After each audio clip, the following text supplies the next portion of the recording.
Depuis des générations, Rolls-Royce incarne l'excellence de l'ingénierie britannique. Pourtant, en 1971, l'une des entreprises d'ingénierie les plus célèbres du Royaume-Uni a failli disparaître. Rolls-Royce, un nom qui représentait l'excellence technique depuis des générations, fut placé sous administration judiciaire. Et la raison n'était ni un scandale, ni une catastrophe de gestion. C'était un moteur d'avion. Le RB211 était censé révolutionner l'aviation commerciale.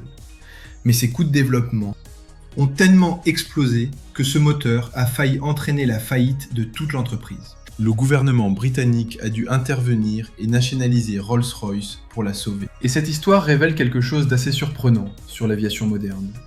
Chaque fois que vous montez à bord d'un Boeing ou d'un Airbus, vous faites confiance à l'une des machines les plus sophistiquées jamais construites.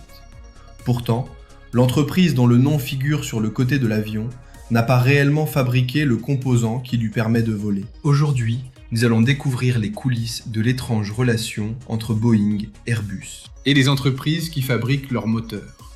Et comprendre pourquoi les deux plus grands constructeurs d'avions au monde ont délibérément choisi de ne pas se lancer dans le secteur des moteurs.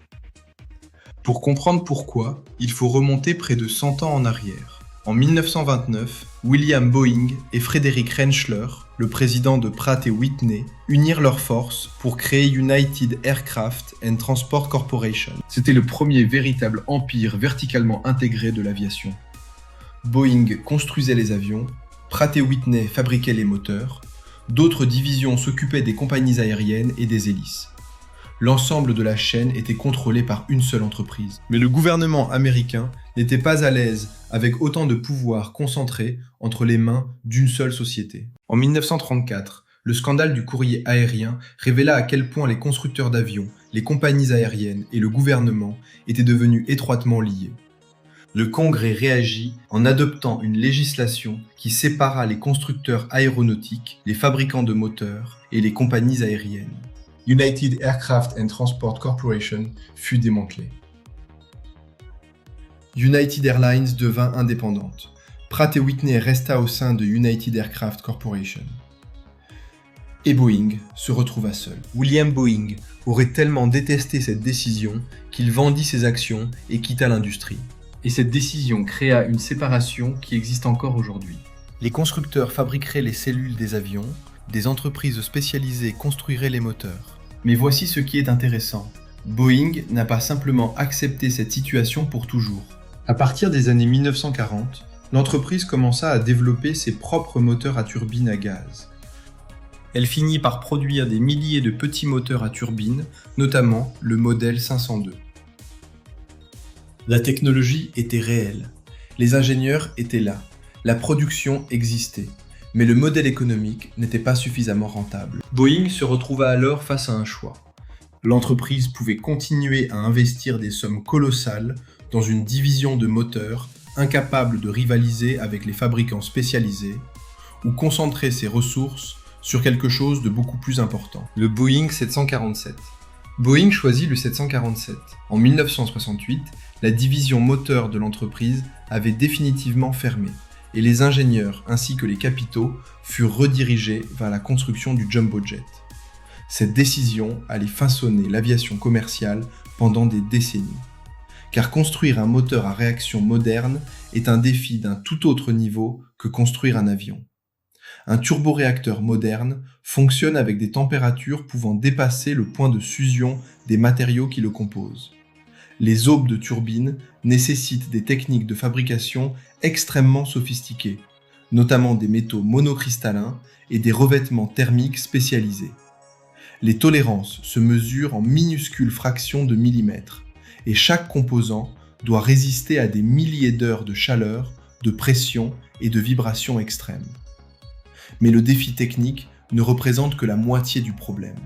Le coût financier est colossal. Développer un moteur commercial moderne peut coûter environ 10 milliards de dollars, voire davantage. GE Aerospace a consacré à elle seule environ 1,5 milliard de dollars à la recherche et au développement en 2025. Et même les constructeurs déjà établis peuvent attendre des années avant de récupérer cet investissement. Le moteur CFM LEAP, par exemple, est entré en service en 2016, mais n'aurait atteint son seuil de rentabilité qu'en 2025. Cela représente près d'une décennie avant de récupérer l'investissement consacré à son développement. Et cela concerne les entreprises qui disposent déjà de plusieurs décennies d'expérience, d'usines spécialisées, d'installations d'essais, de réseaux de fournisseurs et d'une expertise considérable en matière de certification. Pour un nouvel acteur, le risque serait encore plus important. La Chine en fournit un exemple parfait. Le pays développe ses propres moteurs d'avions commerciaux afin de réduire sa dépendance envers les constructeurs occidentaux. Mais malgré des investissements publics considérables, ces programmes de moteurs nationaux ont accumulé des années de retard. La technologie ne peut tout simplement pas être accélérée. Et c'est justement à ce moment que l'économie du secteur des moteurs devient encore plus étrange. Les motoristes ne gagnent pas forcément l'essentiel de leur argent en vendant le moteur. Ils peuvent même fortement réduire le prix des moteurs pour réussir à les installer sur les avions. Le véritable argent arrive ensuite. Un moteur d'avion commercial peut rester en service pendant 25 à 40 ans. Durant cette période, il doit être inspecté, réparé, recevoir des pièces de rechange et subir des révisions majeures. Les constructeurs peuvent donc gagner de l'argent avec le même moteur pendant plusieurs décennies après la livraison. Rolls-Royce a été pionnier dans ce modèle avec son système Power by the Hour, grâce auquel les compagnies aériennes paient en fonction de l'utilisation du moteur plutôt que simplement lorsqu'une panne survient. C'est un modèle économique extrêmement rentable, mais il nécessite une flotte installée gigantesque et des infrastructures de support développées sur plusieurs décennies.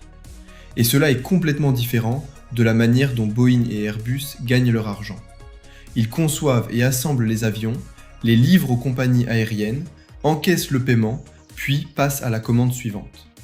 Pour se lancer dans les moteurs, ils n'auraient donc pas simplement besoin de construire une usine, ils devraient en réalité créer une entreprise entièrement nouvelle, avec des attentes financières différentes, une expertise différente et un horizon de rentabilité complètement différent. Et il y a un autre problème. Leurs moteurs, touristes, sont également leurs concurrents. Regardez les avions que vous pouvez acheter aujourd'hui. Le Boeing 737 MAX utilise des moteurs CFM LEAP. L'Airbus A320neo peut être équipé soit du CFM LEAP, soit du Pratt & Whitney GTF. Et ce choix a énormément de valeur pour les compagnies aériennes. Elles peuvent comparer la consommation de carburant, la fiabilité, les réseaux de maintenance et les coûts d'exploitation avant de choisir le moteur qu'elles souhaitent. Si Boeing construisait son propre moteur, ce choix disparaîtrait de ses avions. Et Boeing se retrouverait soudainement en concurrence directe avec les entreprises qui fournissent les moteurs de ses propres appareils. Cela pourrait également détériorer ses relations avec les compagnies aériennes. Une compagnie pourrait légitimement se demander si un moteur conçu et fabriqué par Boeing est réellement optimisé pour ses besoins ou plutôt pour les profits de Boeing. Airbus se retrouverait exactement face au même problème. Et c'est pour cela que le système actuel est finalement parfaitement logique. Boeing et Airbus se concentrent sur ce qu'ils savent faire de mieux. Ils conçoivent les avions. Les motoristes se concentrent sur ce qu'ils savent faire de mieux. Ils conçoivent les moteurs. Cette séparation permet également aux motoristes de fournir plusieurs constructeurs aéronautiques. Les moteurs CFM peuvent propulser des avions Boeing comme Airbus. Pratt & Whitney peut concourir pour les programmes d'Airbus. Rolls-Royce fournit des moteurs pour des appareils comme l'Airbus A350. Les énormes coûts de développement peuvent ainsi être répartis sur un marché beaucoup plus vaste. Et l'avenir ne fera que rendre les moteurs encore plus complexes. Les moteurs à soufflante ouverte, la propulsion à hydrogène et les systèmes hybrides électriques pourraient transformer radicalement l'aviation commerciale. Mais plutôt que de rendre les motoristes actuels inutiles, ces technologies rendent leur expertise encore plus précieuse. Chaque nouveau système de propulsion nécessite des années de recherche, d'essais et de certification. Il faut des infrastructures qui prennent parfois des décennies à développer. Et il faut investir des sommes colossales avant même que le premier avion commercial n'entre en service. C'est pour cette raison que l'industrie des moteurs est devenue l'un des oligopoles les plus difficiles à bouleverser au monde. GE Aerospace, Rolls-Royce et Pratt & Whitney dominent le marché des gros moteurs commerciaux. Et depuis des décennies, aucun nouveau concurrent sérieux n'a réussi à remettre en cause cette structure. Ce qui nous ramène à l'étrange situation par laquelle nous avons commencé. Boeing et Airbus construisent certaines des machines les plus complexes jamais créées. Ils conçoivent des ailes capables de fléchir de plusieurs mètres sous des charges extrêmes. Ils fabriquent des fuselages en matériaux composites de pointe. Ils intègrent des millions de lignes de code informatique. Ils gèrent d'immenses chaînes d'approvisionnement mondiales. Et pourtant, le cœur de chaque avion qu'ils vendent vient de quelqu'un d'autre. Et ce n'est pas forcément une faiblesse. C'est une conséquence parfaitement réfléchie de l'économie, de l'ingénierie et de l'histoire. Le démantèlement de 1934 a créé cette séparation initiale. L'expérience de Boeing a démontré à quel point la fabrication de moteurs était difficile. La quasi-faillite de Rolls-Royce a montré à quel point le développement d'un moteur pouvait devenir dangereux financièrement. Et les milliards de dollars nécessaires pour développer les moteurs modernes ont rendu cette industrie presque impossible à intégrer pour de nouveaux acteurs.